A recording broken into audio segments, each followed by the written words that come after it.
La gifle résonna dans le hall de marbre comme un coup de feu, suivi de rires, de téléphones qui se levaient et de 200 spectateurs riches attendant que la femme noire s'effondre. Du sang glissa le long de son visage tandis que la femme du milliardaire l'appelait aide de cuisine et ordonnait à la sécurité de la traîner dehors. Les directs explosèrent, les commentaires la tournaient en ridicule, l'humiliation était totale. Ou du moins, c'est ce que tous pensaient. Car la femme qu'ils avaient agressée n'était pas du personnel, n'était pas impuissante et n'avait pas fini. Elle portait un seul document capable de faire exploser leur empire de plusieurs milliards et elle était à quelques secondes de l'utiliser. La salle de bal se figea au moment où la main de Bianca Caldwell claqua contre le visage de Rowan Pierce. Le son déchira l'air comme un verdict, réduisant l'orchestre au silence en pleine note. 200 élites se retournèrent en même temps, téléphone levé par instinct de scandale. Rowan ne recula pas. Elle ne toucha pas la fine coupure sur sa joue. Elle regarda simplement devant elle, avec un calme qui dérangeait quiconque observait attentivement. Bianca, haletante, s'approcha. « Tu ne te promènes pas à cette gala comme si tu appartenais ici. Reste à ta place avant qu'on te fasse sortir. » Logan Caldwell leva son verre avec un sourire paresseux. Certainement quelqu'un qui essaie d'entrer dans le VIP. Ça arrive chaque année. La foule rit. Quelqu'un murmura « Elle devrait être reconnaissante de n'avoir reçu qu'une gifle. » Un autre ajouta « La sécurité doit la traîner dehors. » Serena Caldwell se fraya un chemin, téléphone levé pour filmer. « Les gars, c'est fou. Une inconnue qui erre dans notre gala familial, c'est le chaos total. » Le nombre de spectateurs monta vite. 12 000, 18 000, 30 002. Les agents de sécurité approchèrent. « Madame, vous devez nous suivre ?»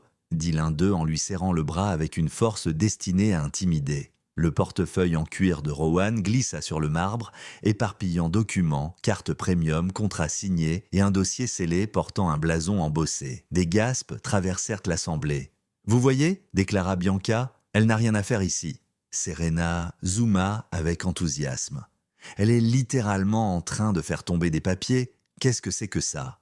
Rowan parla enfin d'une voix douce, d'un contrôle dangereux. « Vous faites une erreur catastrophique. » Bianca ricana. « Non, l'erreur, c'est toi qui prétends être importante. » La foule approuva en murmurant.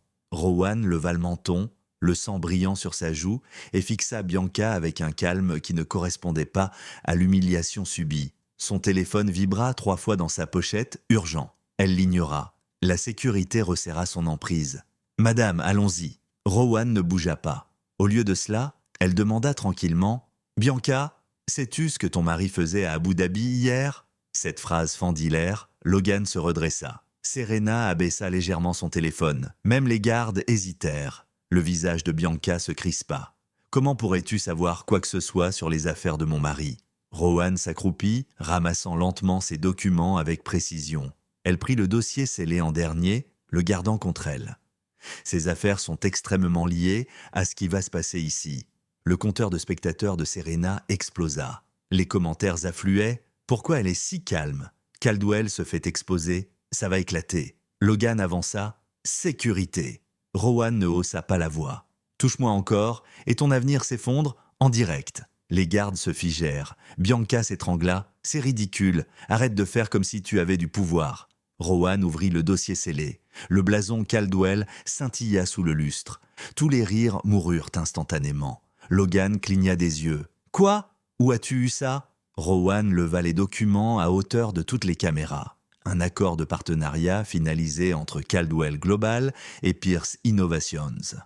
3 ans, 1,1 milliard de dollars, signé hier. Le silence engloutit la salle, même l'orchestre s'arrêta. Bianca chancela. « C'est impossible. » « Si, répondit Rowan, tranchant net la dénégation. Ton mari a signé parce que votre division technologique coule et ma société est la seule capable de la sauver. Le compteur de Serena passe à 55 000. Commentaire. Oh mon Dieu, elle est la PDG, continue de filmer. Rowan tourna une page marquée. Clause 19.2, exigence morale. Toute mauvaise conduite publique nuisant au partenariat permet une résiliation immédiate. Des cris étouffés fusèrent. Les téléphones zoomèrent. La bouche de Bianca s'ouvrit sans son. « Tu viens de gifler la PDG dont ta famille dépend, » continua Rowan. « Et ta fille a diffusé l'agression en direct. » Les mains de Serena tremblaient. Logan regardait Rowan comme si elle sortait d'un cauchemar. « Vous êtes Rowan Pierce ?» Rowan répondit enfin. « Oui ?» Son téléphone vibra encore. Elle vérifia l'écran. Mon service juridique surveille déjà la diffusion de Serena. Ils ont transmis les images au régulateur. La voix de Bianca se brisa. S'il te plaît, ne fais pas ça, pas comme ça. Rowan leva le dernier document, une lettre de résiliation déjà préparée, datée et signée. La foule haleta. Quelqu'un murmura. Ils viennent de perdre un contrat d'1 milliard. Logan recula chancelant. Serena coupa soudain son live, mais les captures d'écran circulèrent déjà partout. Rowan avança, dominant la pièce d'un seul regard. Toutes les caméras étaient tournées vers elle, non plus comme une intruse, mais comme la personne la plus puissante de la salle. Elle monta sur scène, chaque pas résonnant comme un compte à rebours. Elle se tourna vers la foule. « Mon nom, annonça-t-elle, est Rowan Pierce, fondatrice et PDG de Pierce Innovations. » La salle explosa de choc. « Ce soir devait sécuriser l'avenir de votre famille, » continua Rowan. « Au lieu de cela, il a exposé votre arrogance. » Elle leva la lettre de résiliation. Voilà ce qui arrive quand le pouvoir est confondu avec le droit d'exiger. Bianca se couvrit le visage.